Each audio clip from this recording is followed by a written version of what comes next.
eux qui restent conscients. Et grâce à vous, cette semaine, j'ai fait un grand écart. J'ai été faire des écoles, des primaires, des collèges, et je finis.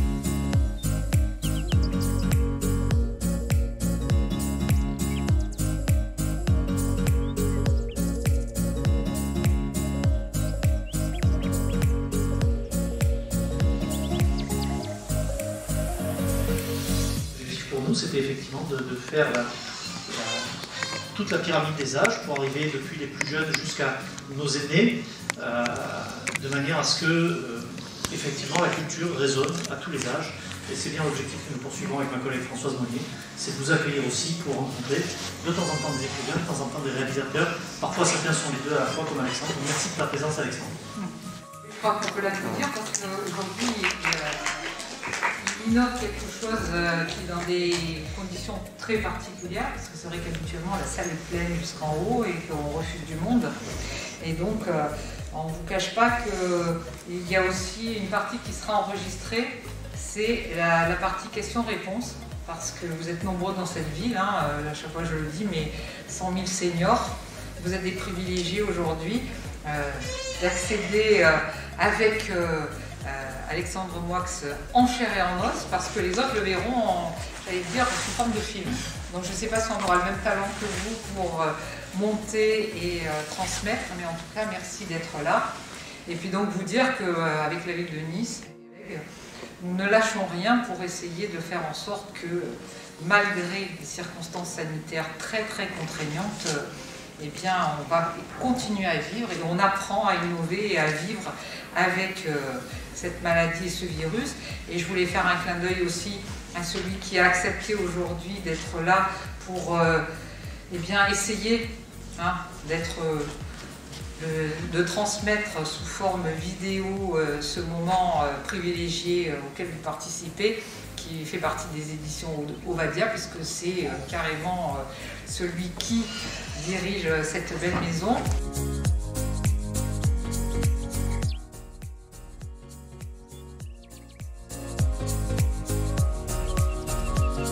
Ce que j'aime chez François Truffaut, c'est son insoumission.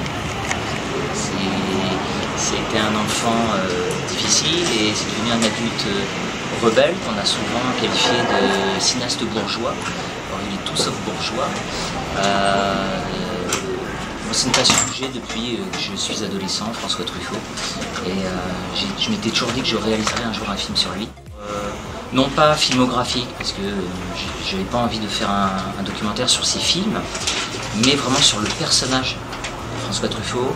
Donc un portrait assez psychologique. Je voulais aller chercher des choses qui n'avaient pas été dites et vraiment montrer qui il était. Truffaut est une sorte de puzzle parce que c'est quelqu'un qui compartimentait énormément sa vie. C'est-à-dire qu'en fonction de ses amis, il n'était pas le même Truffaut. Chacun a son Truffaut en fait. Et il y avait le Truffaut pour les femmes, il y avait le Truffaut pour sa famille, il y avait le Truffaut pour les films, il y avait le Truffaut pour les amis. Et donc de reconstituer comme ça une espèce de Truffaut global, c'est assez compliqué, c'est assez difficile.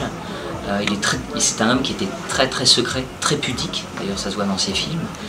Et du coup j'ai essayé moi de reconstituer un petit peu comme ça, à travers des archives, à travers des témoignages de gens qui l'ont très bien connu, à travers des témoignages même de sa famille, parce que j'interviewe sa femme. Alors je m'approche le plus possible de qui était François Truffaut. Voilà, je connaissais Truffaut, c'est un personnage qui me fascine depuis que j'ai 17 ans, donc je connaissais beaucoup de choses sur lui. Alors, il y a évidemment plein de choses que j'ai apprises. Et j'ai surtout appris un petit peu tout ce qui était en off, tout ce que Truffaut ne montrait pas. J'ai pas pu dire, et parce que Truffaut était quelqu'un vraiment de très pudique et très compartimenté, vraiment sa vie, c'était vraiment un homme très secret, et donc chaque personne qui connaissait Truffaut avait vraiment son propre Truffaut, que sa femme ne connaissait pas certaines parties de son mari, et ses amis ne connaissaient pas d'autres parties, les femmes ne connaissaient pas d'autres parties, etc. Donc c'était assez... c'est un personnage assez étonnant. Alors après, je suis parvenu à réunir un petit peu le puzzle, comme je disais tout à l'heure, le puzzle Truffaut, en allant à la Cinémathèque de Paris et en passant des jours et des jours dans les archives de Truffaut, parce que toutes les archives ont été léguées à la Cinémathèque de Paris. Et du coup, j'ai plongé dans ces documents, dans sa correspondance, et j'ai vu aussi quelqu'un d'autre. Ces films restent toujours vraiment des émerveillements quand je les vois. J'ai vu un petit peu, j'ai vu plus de choses autobiographiques que j'avais vues avant. En fait, il mettait vraiment beaucoup lui-même, beaucoup d'éléments biographiques d'autres personnes aussi, de ses amis, quelqu'un qui notait. Ça, c'est quelque chose qui m'a très étonné dans les archives. Je ne mesurais pas à quel point il était compulsif et collectionneur compulsif en fait. Alors, il collectionnait absolument. Alors, il collectionnait des tours Eiffel, il collectionnait plein de choses, mais surtout, il gardait absolument tout. Enfin, c'était un conservateur compulsif plutôt que collectionneur. Il gardait absolument tout. Il y avait à la Cinémathèque encore des paquets de cigarettes avec des notes au dos des paquets de cigarettes. Enfin, c'est lui qui archivait tout. Il y avait des bouts de papier volants, il y avait des notes pour des films, pour tout un tas de choses. Et ça, c'était incroyable. Toutes les lettres étaient... donc sa correspondance est gigantesque. Donc il gardait toutes ces lettres et il gardait évidemment les réponses. Notamment pour l'enfant sauvage, c'est une correspondance assez énorme. Tous les enfants du monde entier lui écrivaient. Et il a gardé chaque lettre de chaque enfant avec des dessins, etc. Et il s'arrangeait pour que sa secrétaire réponde à tout le monde. Donc il y a vraiment... c'est assez impressionnant. Et alors, la famille Truffaut est une famille vraiment très pudique. Et alors, ça c'est quelque chose qui est très étonnant. Tous les gens qui gravitent autour du Truffaut sont des gens... c'est comme s'il avait une influence sur eux. Et les gens sont généralement des gens très pudiques, très, très secrets, qui ne veulent pas trop dire de choses sur lui, justement, avec un immense respect pour son image. Et tout simplement parce que, alors ils étaient tout à fait d'accord, elles m'ont beaucoup aidé pour faire le film avec les archives et les choses personnelles. Tout simplement parce qu'elles n'ont pas voulu, en fait, elles ne voulaient pas se montrer. Sa femme, j'ai pu la voir parce que c'est quelqu'un que je connais très bien depuis l'âge de 17 ans. J'étais allé la voir et j'ai eu vraiment sa confiance. C'est une famille, on ne fait pas n'importe quoi en fait avec Truffaut, il faut vraiment montrer patte blanche, ils veulent vraiment avoir une confiance. Alors après c'est un personnage public, on peut faire ce qu'on veut. Mais si on fait mal les choses, on est grillé, c'est-à-dire que j'avais pas envie de décevoir. Mon but c'était aussi d'essayer d'être au personnage, sans trahir le personnage. C'est quelque chose qui me révolte quand je vois que certains portraits peuvent trahir la réalité. Donc ils ont été très contents du film. Et donc sa femme m'a vraiment accueilli, c'est quelqu'un que je connais très bien. Voilà. Donc elle a vraiment accepté. Au départ, elle ne voulait pas être vue, elle voulait être juste entendue. Je lui ai fait comprendre que c'était compliqué, mais elle a vraiment accepté. Mais ses filles, non, elles n'ont pas voulu. En fait, il a 3 filles. Donc il a eu 2 filles avec Madeleine, celle que vous avez vue à l'écran, et il a une 3e fille avec Fanny Ardant. Alors avec qui il n'était pas marié, parce qu'il était marié qu'une fois, Truffaut, il était marié avec Madeleine. À la fin de sa vie, donc, il était avec Fanny Ardant, qu'il a rencontré pour La femme d'à côté. Et après, il a fait le film Vivement Dimanche, son dernier film, en 84, enfin 83. Il est mort en 84.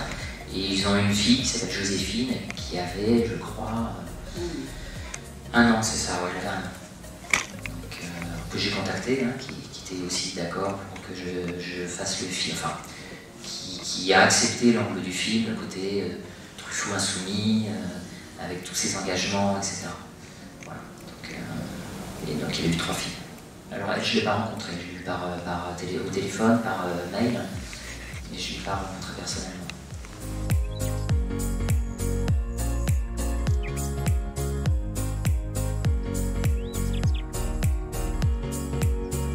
Ah oui, après moi, si vous voulez, tous les personnages sont complexes. Moi, en tout cas, j'ai pas voulu manquer de pudeur, j'ai pas voulu aller chercher un Truffaut comme certains portraits ont été faits, d'aller grappiller et s'intéresser à est-ce qu'il a eu telle maîtresse, est-ce qu'il a harcelé telle autre, est-ce qu'il aime les bas chez les femmes, est-ce que... En fait, c'est quelque chose qui m'intéressait pas. C'est-à-dire que ça a été fait, les livres qui ont été faits, qui sont pas intéressants en fait. Moi, c'était pour plus, je voulais faire vraiment un portrait psychologique du personnage, sur l'enfance, sur ses engagements, sur son cinéma, sur tout ce qui est autobiographique dans son cinéma, sur son enfance aussi. Le côté séducteur et homme à femme, oui, mais ça, moi ça ne m'intéressait pas. Et je suis payé pour ça. Je suis metteur en scène.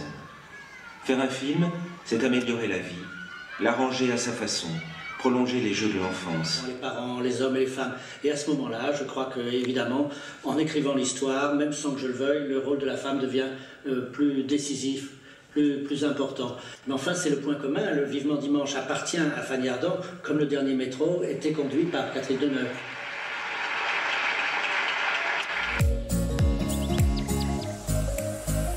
C'est possible, voilà. La relation avec Deneuve, ce qu'on voit, c'est que de sa relation avec Deneuve, il a fait un superbe film qui s'appelle Les Deux Anglaises et le continent. Après, voilà, on peut essayer de voir la vie intime des artistes. Il y aurait beaucoup de choses à dire, hein, pas que sur Truffaut.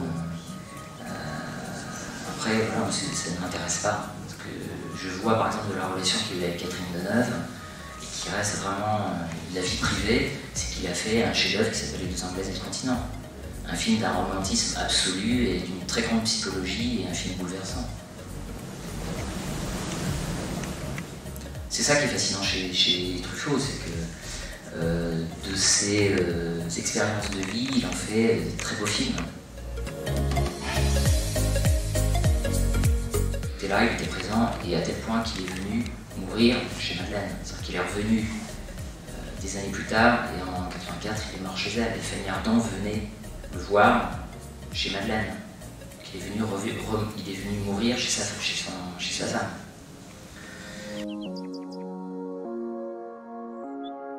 D'ailleurs, je crois que lui-même le dit, hein, s'il n'avait pas le cinéma l'a sauvé. S'il n'avait pas fait de film, il aurait été délinquant, donc il aurait fait la prison. Il en a déjà fait la prison pour adolescents, mais ça c'est valable pour beaucoup d'artistes. Si la littérature a sauvé Jean Genet, la littérature a sauvé beaucoup de monde. Si, il y en a plein, il y en a à l'appel. Des chanteurs, des acteurs, on peut en citer plein. François Truffaut est un cinéaste passionné qui a su transformer ses blessures d'enfance en une œuvre puissante. Son œuvre, à la fois autobiographique et romanesque, le place comme le plus français des cinéastes français. Oui, il y en a eu plein en fait. Il devait faire un film avec donc le scénariste Jean Bruot, qui était scénariste de quasiment tous ces films d'époque, Les Deux Anglaises, Juliette Jean, etc. Il devait faire un film qui s'appelait 0014 et qui racontait l'histoire du début du XXe siècle, donc de 1900 à 1914. Avec des personnages imaginaires, mais aussi avec des personnages réels. C'est-à-dire qu'on croisait Proust, on croisait André Gide, enfin des gens comme ça. Il y avait ça qui a été après adapté pour la télé justement, ça n'a pas du tout marché.